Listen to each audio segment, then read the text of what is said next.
Believe it or not, FC24 is fun again. After a frustrating couple of updates, I finally managed to find a slider set that reintroduced a bit of balance back into the game. But while the gameplay overall was fun and dynamic, games were a little bit too high scoring. There were 4, 5, 6 goals, sometimes even 7 being scored on a per game basis. And whilst these results are good to have every now and again, having it every single game is far from realistic. However, I have tweaked version 5 and we'll be going through version 5.1 today.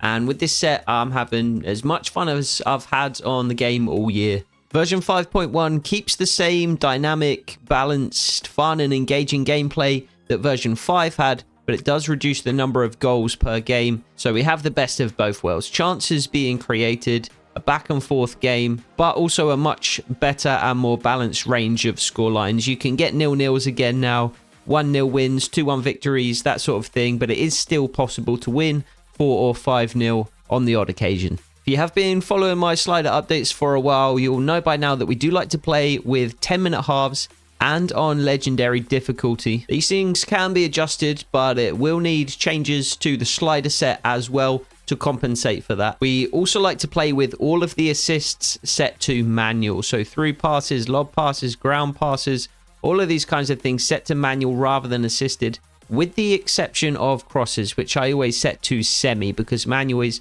a little too difficult to control on FC24. So because this is an updated 0.1 set rather than a fresh 0.0 set, there will be a number of values that are the same as standard version 5.0, but in terms of the user sliders, you will want sprint speed set to 5, acceleration set to 50. This is where it's been pretty much all year. Shot error you want at 50.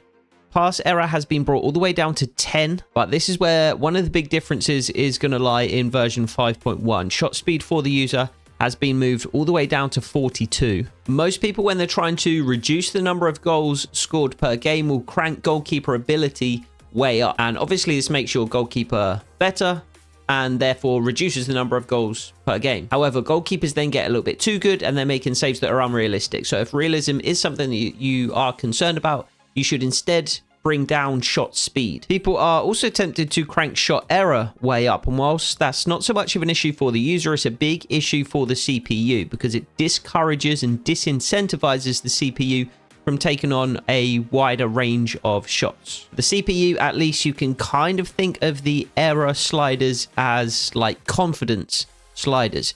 If you crank the shot error slider up too much, then that reduces the confidence the CPU has in a variety of different types of shots, and they simply won't take those shots on. So what you'll find is the higher the shot error slider, for the CPU at the very least, the fewer types of goals and types of shots you'll see scored. So ultimately it is a balancing act. We're trying to balance shot error, shot speed and goalkeeper ability to find the most balanced, realistic outcome. Beyond that, pass speed is set to 36, and I think I may have even hit on some decent injury sliders. Right now I've got frequency set to 85 and severity set to 12. With these particular sliders, I have seen still several broken toes, but it's almost impossible to avoid the broken toe in this particular game if you're going to get any injuries at all. And I have actually seen some other injuries as well. I've seen some torn ACLs. I even saw a hyperextended knee injury, which is something I haven't seen all year long. So these particular values are looking fairly promising. Goalkeeper ability we have increased to 68. Much of the remaining values remain the same. Position marking is 50. Run frequency 15. Line height, line length, line width are set to 58, 45 and 48 respectively. 20 fullback positioning, and then 62 user and then 62 power bar is entirely personal preference. We have modified the first touch control errors as well, so we brought that all the way down to 5 for the user. Run frequency is also another very impactful slider if you are trying to increase or decrease goals per game. So run frequency you can kind of think of as a chances per game slider. Run frequency determines how often players will break the shape of the formation to make aggressive forward runs. So the higher this slider is, the more often that will happen, the more chances will be created as a result. The lower it is, the less often players will break the shape of their formation, the less chances will be created. As for the CPU, again, we've got sprint speed and acceleration at 5 and 50. Shot error is currently set to 60. Pass error is at 48. Shot speed this time is all the way down at 36. So this was the primary way that we could reduce the number of goals that the CPU team was able to score. Reduce that shot speed rather than increasing the shot error too high or increasing our own goalkeeper ability too high. Pass speed has been leveled out to 36, same as the user. Injury frequency, severity should be the same as the user. Goalkeeper ability is all the way down at 36. I'm not sure why, but the CPU team goalkeepers are just better than the user team goalkeepers. So user goalkeeper gets a bit of a boost. Marking 50, run frequency 20. So the CPU gets a slight boost in run frequency. This is something we have been doing throughout the year because the user has the advantage of manually instructing their players to run and make forward runs and break the shape of their formation and manually manipulate players. The CPU needs a little bit of help to do that. So they have an increased run frequency of 20. Line height, length, width remain the same in this particular set though. Fullback positioning at 50. And then first touch control error all the way up at 100. I mentioned in a recent video too that this first touch control error slider can be thought of as kind of a difficulty refining slider. So if you do want the game to be slightly harder, balance out those particular values, increase the user first touch control error, maybe make it 50-50. If you want it to be a little bit easier, then again, you want that disparity between the two sliders.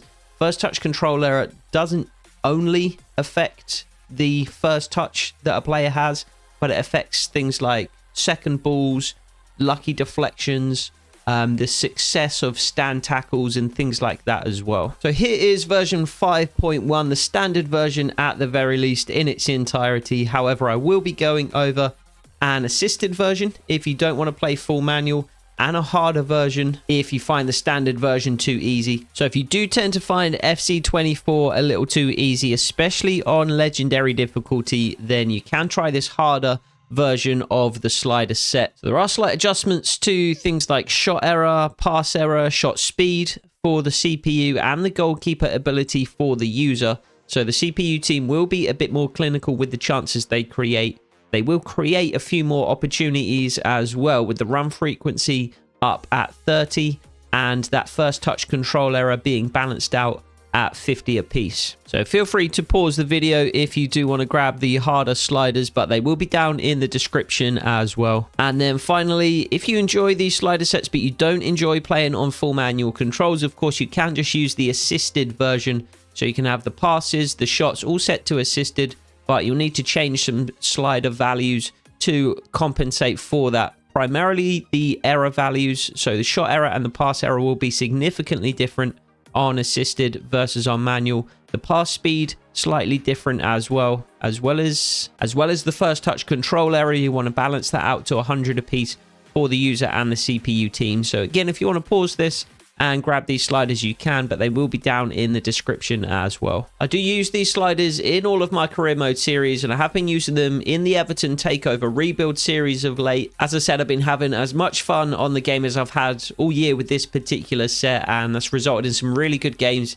in that series. So make sure you go and check that out if you haven't already. But that'll do it for this one. I'm not sure how many more updates we'll have to these sliders this year, because we are getting somewhat close to FC25 at this point. But I hope to see you in the next one. Take it easy.